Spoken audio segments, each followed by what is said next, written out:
आंदोलन नहीं होता तो इस देश में और कोई आंदोलन जिंदा नहीं रहेगा। शुक्रिया चढ़ूनी जी, मैं आपको रोज सुनता हूं और आपने इस देश का डेमोक्रेसी, संविधान और दलित समाज और ओबीसी समाज को तो बचाया ही है, इसलिए आपका शुक्रिया। लेकिन जो रवैया है आज लोगों का, जिस तरह से लोग आ रहे हैं जा रहे हैं, जिस तरह से कोई डिसिप्लिन नहीं है, इससे साफ है कि ये समाज हाशिए पर है, पिछड़ा हुआ है और पिछड़ा हुआ ही रहेगा। जब आप अपने हक अधिकार के लिए 2 घंटा बैठ नहीं सकते हैं तो आपको लगता है कि आप सरकार बना लेंगे, आप इस सरकार को झुका लेंगे।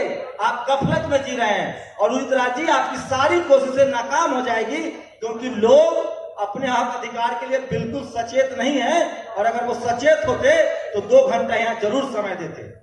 ये मैं आपसे शिकायत इसलिए कर रहा हूं कि ये लड़ाई किसी किसान की नहीं है, ये लड़ाई किसी चढ़ूनी और शिकायत की नहीं है, ये लड़ाई किसी उदित राज की नहीं है, ये लड़ाई हम जैसे पत्रकारों की भी है, जिसके लिए कानून बन गया है कि अगर बोलोगे तो 5 साल का जेल हो जाएगा। ये लड़ाई उन SC ST OBC के लिए है। मोदी जी ने कह दिया है कि सारी कंपनियां बेच देंगे, तुमको जो करना है कर लो। और अगर आप लोग को लगता है कि दिल्ली में आप लोग अब रह लेंगे, आपका बच्चा नौकरी कर लेगा, तो आप लोग गफलत में हैं, कहीं आप दूसरे ग्रह पर जी रहे हैं। इसलिए जरूरी है कि किसानों का साथ दीजिए। मैं तो सिर्फ इसलिए मैंने बोलना तय किया, मैं पत्रकार हूं, मुझे बोलना नहीं चाहिए था, लेकिन सिर्फ इसलिए कि मुझे भी इन किसानों की जरूरत पड़ेगी, क्योंकि अब बारी पत्रकारों की आई है। नवदीप कौर जैसे एक्टिविस्टों की गिरफ्तारी हो रही है, पत्रकारों की गिरफ्तारी हो रही है। कल तो एक चैनल के पत्रकार ने इस्तीफा दे दिया। मैं एक बार तय कर चुका हूं, मान चुका हूं कि इस देश में अगर अब किसी के पास ताकत है तो वो किसान जातियां जो आज लड़ रही है, जो 90 दिन से आंदोलन पर बैठी है, उनको सलाम कीजिए। और अगर ये आंदोलन वो हार गए तो न पत्रकार बचेंगे, न संविधान बचेगा, न लोकतंत्र बचेगा। और जब न लोकतंत्र बचेगा, न संविधान बचेगा, तो SC ST OBC माइनॉरिटी, हम लोग जो नौकरियों के सहारे थे, जो कंपनियों के सहारे थे, वो सब के सब सड़क पर लाचार और बेबस मारे जाएंगे। और वो हमको इतना मजदूरी भी नहीं देंगे, चाहे ठेला चलाइए, रिक्शा चलाइए, सब्जी बेचिए, आलू बेचिए, वो इतना आपको तनख्वाह भी नहीं देंगे कि आप 20 रुपए का आटा 200 रुपए किलो, 10 रुपए का आलू 100 रुपए किलो और 5 रुपए का भुट्टा 100 रुपए में खरीद पाइए। और रही बात, यहाँ जितने शेड्यूल कास्ट OBC के लोग हैं, जिनके शरीर पर आज कपड़ा है, गले में सोने का चैन है और जो मूछ रखे हैं, उनका बेटा को उनको लगता है कि वो डॉक्टर, इंजीनियर, IAS IPS बना लेंगे, तो आप लोग गफलत में हैं। सरकार ने कलेक्टर की भर्ती चोर दरवाजे से शुरू कर दी है।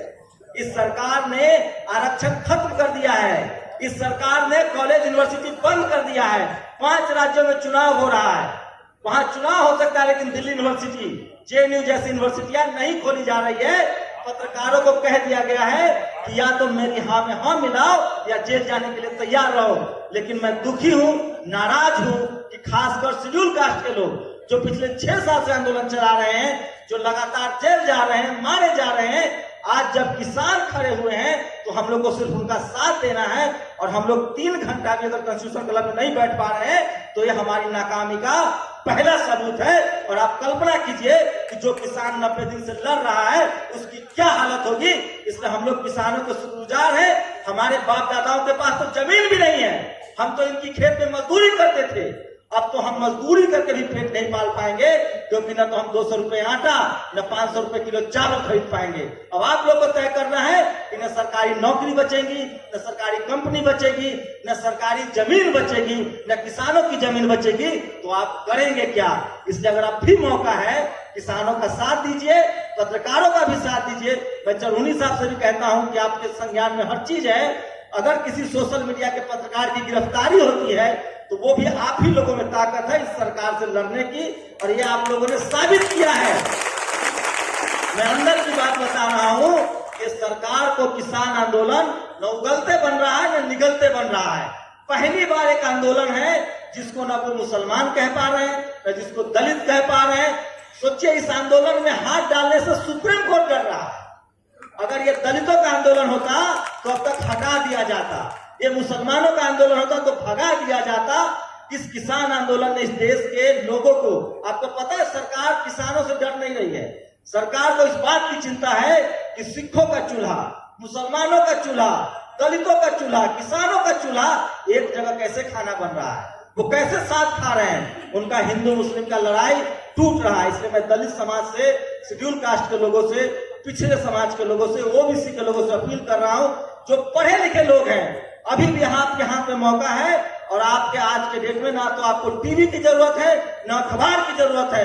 आप सबके पास 1.5 GB डेटा है, उसी अंबानी का डेटा, उसका इस्तेमाल कीजिए और फेसबुक पर लिखना, बोलना शुरू कीजिए, नहीं तो आपकी आने वाली नस्लें गुंगी हो जाएगी, जेल जाएंगे आप लोग। और मैं फिर कह रहा हूं, बीजेपी का 2 कार्यकर्ता सबके घर में है, एक टीवी और एक अखबार। कैसे बचिएगा वो सोचिए। आपको टीवी और अखबार बंद करना पड़ेगा।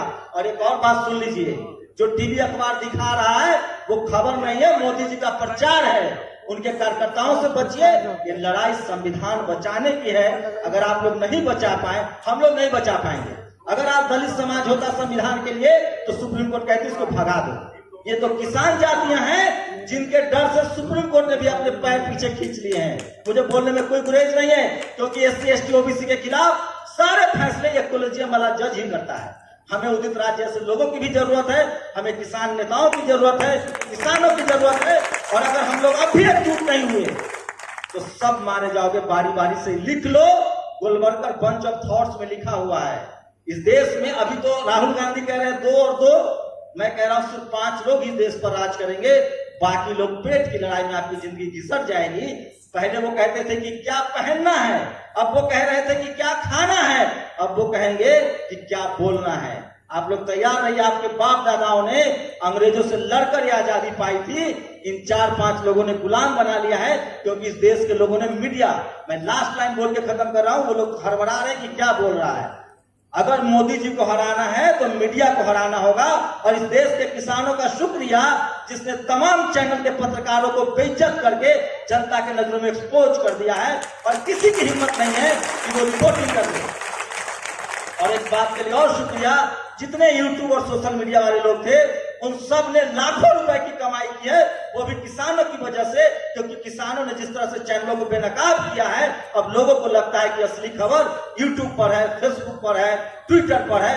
और इसी का नतीजा है कि आज हम लोग का अभी पेट चल रहा है। इसलिए हम लोग की नैतिक जिम्मेदारी है कि वो भले हमें जेल भेज दे, हम किसानों की खबर दिखाएंगे, किसी कीमत पर दिखाएंगे। और चौधरी साहब, एक बार फिर दिल से शुक्रिया आपका कि आप लोग जो लड़ाई लड़ रहे हैं, आने वाली नस्लें आपका शुक्रगुजार रहेगी। मैं तो शुक्रगुजार हूं ही। आप सब ने हमको सुना, बहुत बहुत शुक्रिया।